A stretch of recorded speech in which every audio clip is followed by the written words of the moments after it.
कर पाए, क्योंकि आप प्राचार्य होने के नाते एनईपी नोडल और आपके महाविद्यालय के जितने भी स्टाफ हैं वो सारे लोगों ने एकजुट होकर नैक अपने महाविद्यालयों में कराया, नैक से मूल्यांकन कराया। और जो आयुक्त महोदय कह रहे थे कि 79% महाविद्यालय शासकीय महाविद्यालयों का नैक से मूल्यांकन हुआ है, वो पृष्ठभूमि थी हमारी जिसके आधार पर हम राष्ट्रीय शिक्षा नीति को आपके महाविद्यालयों में संचालित कर पाए।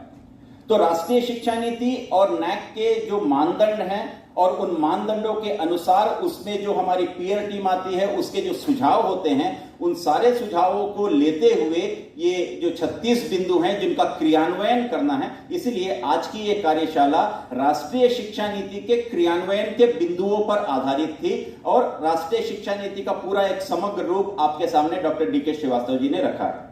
इसमें प्राचार्यों की भूमिका बहुत महत्वपूर्ण इसलिए भी है क्योंकि प्राचार्य एक संस्था के मुखिया होने के नाते उनके पास उस महाविद्यालय में संचालित समस्त जी, समस्त एसईसी, समस्त वीएसी और एईसी का पूरा एक पूल उनके पास होना चाहिए। यदि विद्यार्थी उनके पास आए तो वो उसे एनईपी नोडल या एनईपी क्रियान्वयन समिति या अन्य किसी के पास भेजने के बदले उसके शंकाओं का समाधान वहीं पर कर दे। एक प्राचार्य के पास हो, एक नोटिस बोर्ड में भी इसको चस्पा होना चाहिए, और तीसरा आपके महाविद्यालय के वेबसाइट पर भी इसका उल्लेख होना बहुत आवश्यक है। महाविद्यालय के वेबसाइट पर एक टैब एनईपी का बनवा लें और उस एनईपी के टैब में जैसे ही वो क्लिक करे तो उसके ड्रॉप डाउन मेन्यू उन्मुखीकरण करेंगे। स्टाफ कहने का मतलब शैक्षणिक और अशैक्षणिक दोनों प्रकार के स्टाफ होंगे और उनसे जितने भी प्रश्न निकलते हैं और उनका यदि उत्तर आपको नहीं मिल पाता है या आप नहीं दे पाते हैं या देने में कहीं कुछ आपको दिक्कतें होती हैं तो आप उन प्रश्नों को हम तक अवश्य भेजिएगा। और हमने उच्च शिक्षा विभाग के वेबसाइट पर भी एक FAQ लगा के रखा है, फ्रीक्वेंटली आस्क्ड क्वेश्चंस। आप चाहें तो उच्च शिक्षा विभाग के वेबसाइट पर जो FAQ है उसको भी आप अपने वेबसाइट पर भी लगा लें ताकि उस विद्यार्थी को FAQ में जो जो प्रश्न हैं उनका उत्तर मिल सके। यदि आपका प्रश्न उस FAQ से अलग है तो हम उसका उत्तर फिर देंगे। ये FAQ जो है ये पूरा डायनामिक है, स्टैटिक नहीं है। ये FAQ बढ़ते चले जाएंगे, जैसे जैसे हम आगे बढ़ते जाएंगे वैसे वैसे प्रश्न आते चले जाएंगे और उन प्रश्नों का भी उत्तर हम दे पाएंगे। तो इसमें एनईपी क्रियान्वयन समिति जो है उसकी भूमिका बहुत महत्वपूर्ण है। इसलिए एनईपी क्रियान्वयन समिति अपने पूरे स्टाफ को और एनईपी एम्बेसडर को लगातार ओरिएंट करे। अब हम दीक्षारंभ कार्यक्रम भी करेंगे जिसमें जनप्रतिनिधियों को और उनके पालकों को बुलाना है और वहां पर एनईपी एम्बेसडर को मंच देकर एनईपी एम्बेसडर के द्वारा ही उन बच्चों को यह बताने का प्रयास किया जाएगा कि राष्ट्रीय शिक्षा नीति के प्रावधान क्या है। इसके अलावा उच्च शिक्षा विभाग ने स्किल एनहांसमेंट कोर्स जो एसईसी है उसको विभिन्न विभागों से बनाया और वो इसलिए बनाया, हो सकता है केमिस्ट्री वालों ने एक एसईसी बनाया होगा, ज्योग्राफी वालों ने एक एसईसी बनाया होगा, तो हमने एसईसी का पूल दिया। तो एसईसी यदि कोई लिया है तो वो महाविद्यालय के जो हमारे प्राध्यापक हैं जो उसको पढ़ा सकते हैं वही एसईसी उस महाविद्यालय में है। तो किसी महाविद्यालय में एसईसी 4 हो सकता है, किसी महाविद्यालय में 5 हो सकता है, किसी महाविद्यालय में 7 हो सकता है। अब हमने 2 MOU किया है, एक नांदी फाउंडेशन के साथ और एक NASSCOM के साथ। तो हम उनसे लगातार ये बात कर रहे हैं कि हमारी एसईसी को हम उनको दे दें ताकि उनके ट्रेनर उस एसईसी को उन विद्यार्थियों को पढ़ाकर उसकी परीक्षा लेकर उसका ग्रेड भी वो हमको दे दें ताकि हम एसईसी से मुक्त हो सके। हमारा 2 MOU अभी भी पाइपलाइन में है जो TCS से हमें करना है और IBM से करना है। 2 MOU हो चुके हैं, 2 और है। लगातार हम इस प्रोसेस पे हैं कि किस तरीके से वाकई में स्किल एनहांसमेंट कोर्स के रूप में ही उन विद्यार्थियों तक पहुंच सके। और इसीलिए आपसे निवेदन है कि डॉक्टर डी.के. श्रीवास्तव जी के स्लाइड में कुछ ऐसे भी स्लाइड्स हैं जो हर एक महाविद्यालय में लगने चाहिए। जहां हमारा काउंटर है, जहां पर हम एक हेल्प डेस्क बनाते हैं, वहां पर कम से कम लगा रहे। और अभी मेरी बनर्जी सर से बात हो रही थी, उन्होंने कहा कि मीटिंग हॉल में मैंने एक ये डिस्प्ले लगा दिया है और उसमें ये पीपीटी लगातार चलती रहती है राष्ट्रीय शिक्षा नीति के बारे में। हमारे पास भी ऐसा कोई व्यवस्था हो तो हम भी इस पीपीटी को लगातार चलाते रहें। जितना ज्यादा इसका प्रचार और प्रसार होगा उतनी इसकी परतें खुलती जाएंगे और उतना समुचित रूप से लोग कहने का मतलब हमारे विद्यार्थी, उनसे जुड़े हुए पालक और उनसे जुड़े हुए और लोगों तक राष्ट्रीय शिक्षा नीति का प्रचार और प्रसार हम बेहतर तरीके से और सही तरीके से कर पाएंगे। और इसमें हमारे एनईपी एम्बेसडर की भूमिका बहुत महत्वपूर्ण है। एक बात आई प्रोफेसर ऑफ प्रैक्टिस की, और अभी आयुक्त महोदय कह भी रहे थे मुझसे कि अब हम जब अगला जो इस कार्यशाला को लेकर बस्तर जाएंगे तो बस्तर में पद्म पुरस्कार प्राप्त 2 लोग हैं, क्यों नहीं हम राष्ट्रीय शिक्षा नीति के इस कार्यशाला में पद्म पुरस्कार प्राप्त व्यक्तियों को बुलाकर उनका सम्मान करके उनसे भी सुने कि कैसे बियॉन्ड द जो हमारे वॉल्स हैं, उस बियॉन्ड द वॉल्स जाकर भी हम राष्ट्रीय शिक्षा नीति को कैसे प्रचार और प्रसार कर सकते हैं, और उनसे प्रोफेसर ऑफ प्रैक्टिस के बारे में हम जान सकें। और हमने भी राष्ट्रीय शिक्षा नीति के अनुसार प्रोफेसर ऑफ प्रैक्टिस की नीति बनाकर शासन को बिंदु प्राप्त हुए हैं। उसमें सीएए पे स्पष्ट निर्देश है। सीएए वो नहीं है जिससे विद्यार्थियों का हम लेखन कला का परीक्षण करें। विद्यार्थी लगातार लिख लिख के परेशान हो जाता है, हर एक विषय वाला उसको लिखने का सीएए दे देते हैं, और आपके पास जो सीएए इकट्ठा होगा उसको रखेंगे कहां? बैठने की तो जगह नहीं है, लेकिन इतना सीआईए आप रखेंगे कहां? इवैल्यूएट कैसे करेंगे? तो सीआईए जो है उसका फुल फॉर्म आपको डॉक्टर डीके श्रीवास्तव जी ने बताया था। क्या है full form? Continuous internal assessment. मेरा सीआईए का तात्पर्य अलग है, यह है क्रिएटिव इनोवेटिव असाइनमेंट। असाइनमेंट को क्रिएटिव कैसे बना सकते हैं, इनोवेटिव कैसे बना सकते हैं, इस पर आपको ध्यान देना है। जो आयुक्त महोदय अभी बैकुंठपुर की बात कर रहे थे, कन्या महाविद्यालय की, वहां ऊपर जाने की एक सीढ़ी है, एक उसका लिफ्ट ऐसा है, और एक जो लिफ्ट ऐसा है वो सीढ़ी कभी उपयोग नहीं होती क्योंकि वो टेरेस पे खुलती है। तो वहां की प्राचार्य इकोनॉमिक्स की प्रोफेसर हैं, तो उन्होंने यूट्यूब वगैरह में सब में देख के विद्यार्थियों को एक काम दिया कि वो सारा का सारा उसका पेंट जो है उन्होंने दिया, क्ले जो है उन्होंने दिया, सारी की सारी वो जो हमारी कन्या छात्राएं हैं उन्होंने उसका पेंट किया, उन्होंने क्ले के माध्यम से बड़े बड़े ऐसे जो मॉडल्स है वो बनाए, दीवारों पर चित्र बनाए, और पूरा का पूरा वो दोनों फ्लाइट जो है वो जूलॉजिकल म्यूजियम के रूप में कन्वर्ट हो गया। एक बैकुंठपुर के अंदर का महाविद्यालय यदि इस तरीके का इनोवेशन कर सकता है तो हमें तो ऐसे महाविद्यालयों से सीखने की जरूरत है जो आगे चलकर हमारे लिए बेस्ट प्रैक्टिस पे कन्वर्ट होगी। और वो जो बच्चों ने किया वो उनका सीआईए है।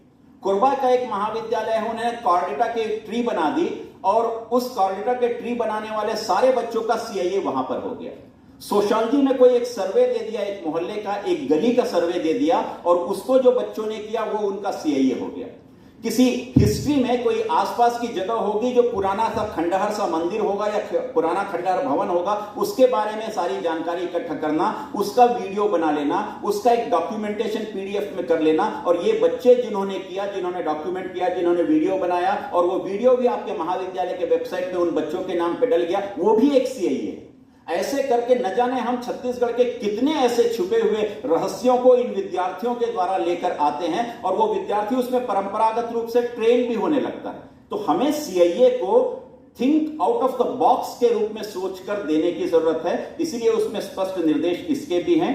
पोषक शाला अभियान केवल एक बार का अभियान नहीं है, पोषक शाला अभियान लगातार चलने वाला अभियान है। ये वो अभियान है जहां पर विद्यालयों में जाकर, जो हमारे कैचमेंट एरिया के विद्यालय हैं, वहां जाकर अपने विषयों को, अपने महाविद्यालय को, राष्ट्रीय शिक्षा नीति को, उन विद्यार्थियों को महाविद्यालय में मिलने वाले संसाधन, महाविद्यालय में मिलने वाली सुविधाओं को बताकर उनको कैसे हम अपने महाविद्यालय की ओर आकर्षित करके हमें जो महाविद्यालय के विभिन्न प्रोग्राम और कोर्सेस में दिए गए सीट संख्या है, उस सीट संख्या को 90 से 100% तक कैसे भर सकें, इसलिए हमारा पोषक शाला अभियान था।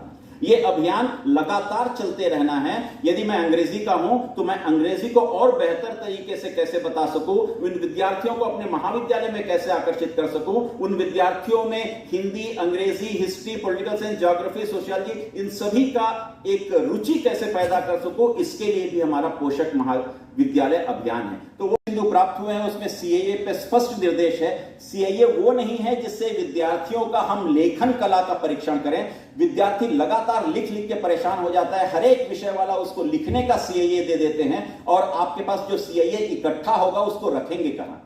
बैठने की तो जगह नहीं है, लेकिन इतना सीआईए आप रखेंगे कहां? इवैल्यूएट कैसे करेंगे? तो सीआईए जो है उसका फुल फॉर्म आपको डॉक्टर डीके श्रीवास्तव जी ने बताया था। क्या है फुल फॉर्म?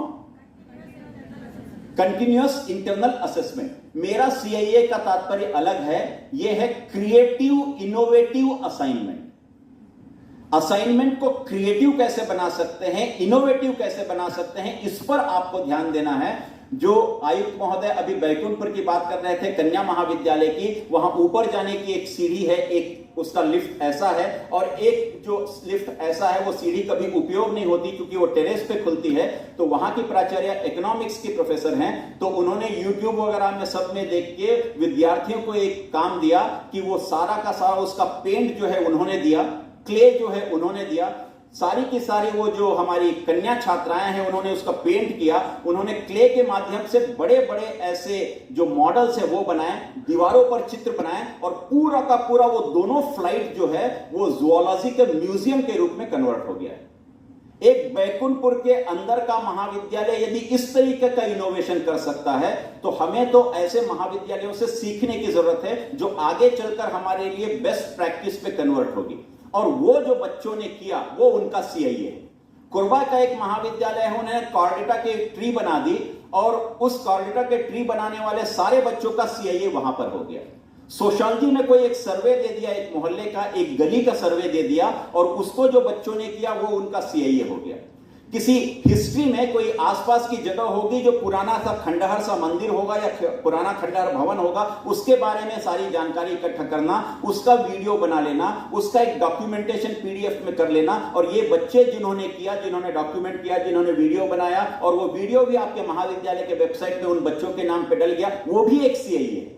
ऐसे करके न जाने हम छत्तीसगढ़ के कितने ऐसे छुपे हुए रहस्यों को इन विद्यार्थियों के द्वारा लेकर आते हैं, और वो विद्यार्थी उसमें परंपरागत रूप से ट्रेन भी होने लगता है। तो हमें सीआईए को think out of the box के रूप में सोचकर देने की जरूरत है, इसीलिए उसमें स्पष्ट निर्देश इसके भी हैं।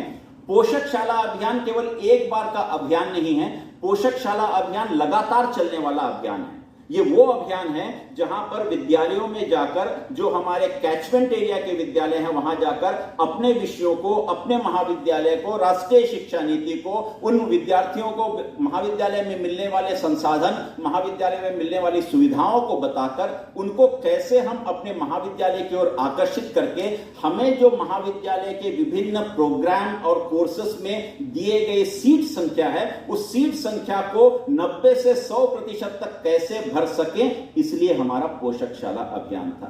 यह अभियान लगातार चलते रहना है। यदि मैं अंग्रेजी का हूं तो मैं अंग्रेजी को और बेहतर तरीके से कैसे बता सकूं, उन विद्यार्थियों को अपने महाविद्यालय में कैसे आकर्षित कर सकूं, उन विद्यार्थियों में हिंदी, अंग्रेजी, history, political science, geography, sociology, इन सभी का एक रुचि कैसे पैदा कर सकूं, इसके लिए भी हमारा पोषक महाविद्यालय अभियान है। तो वो टीचर इतने गुणी टीचर हैं, वो कुछ वीडियोस बना ले, पीडीएफ नोट्स बना ले, और एक ई कंटेंट डेवलप करें। हमने विश्वविद्यालय के कुलसचिवों को भी कहा है कि आपके विश्वविद्यालय के क्षेत्राधिकार के अंतर्गत जितने महाविद्यालय हैं, उनके जो टीचर्स हैं, उनसे ई कंटेंट बनाकर उसको यूट्यूब में अपलोड करके अपने वेबसाइट पे उस यूट्यूब का लिंक दे दें। हाँ, उसकी स्क्रीनिंग एक कमिटी के द्वारा कर दी जाए, ताकि हमारा ई कंटेंट जितना डेवलप होगा उतना प्राइवेट के विद्यार्थियों को पढ़ने के संसाधन ई कंटेंट के रूप में मिल पाएंगे, पीडीएफ के रूप में मिल पाएंगे, और हमारे विद्यार्थियों को भी मिल पाएंगे, ताकि जो राष्ट्रीय शिक्षा नीति के प्रावधान के अंतर्गत 50% का हमारा जीईआर को लेकर जाने की बात है, वो हम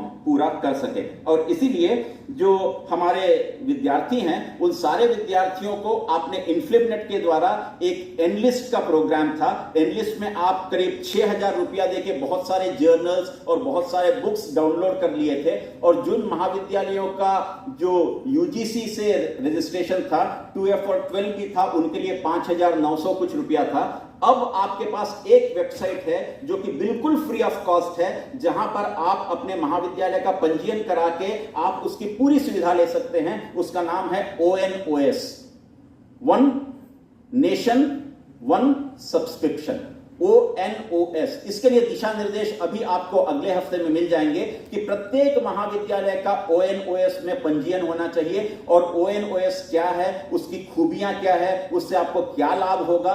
तो ONOS में आपको करीब 1 लाख के करीब जर्नल्स, 1 लाख के करीब पुस्तकें फ्री ऑफ कॉस्ट आपके विद्यार्थी उसको एक्सेस कर सकते हैं, वो भी एक सुविधा आपको प्राप्त होती है। तो जितना हम डिजिटलाइजेशन की ओर बढ़ेंगे, जितना हम ICT की ओर जाएंगे, और जितना हम अपने टीचिंग, लर्निंग और इवैल्यूएशन में ICT का प्रयोग करेंगे, तब जाकर ये राष्ट्रीय शिक्षा नीति के प्रावधान जो हैं वो पूरे तरीके से खुल पाएंगे। मुझसे कोई एक पूछ रहे थे कि किसी महाविद्यालय में कोई विद्यार्थी जी यदि लेना चाह रहा है, लेकिन उस महाविद्यालय में वो विषय जी का नहीं है, तो वो विद्यार्थी उस जी को कैसे ले सकता है। हमने विश्वविद्यालयों के कुल सचिवों से कहा है, और इनके लिए लगातार हमने कार्यशाला भी आयोजित की थी, स्वयं की। हमने IIT कानपुर के माध्यम से स्वयं की कार्यशाला आयोजित किए। वो इसलिए किए कि जैसे ही स्वयं के द्वारा एक पूरी की पूरी लिस्ट दे दी जाती है कि कौन कौन से कोर्स हैं, उसी समय विश्वविद्यालय अपने यहाँ के करिकुलम के हिसाब से उसकी मैपिंग कर ले कि कौन सा कोर्स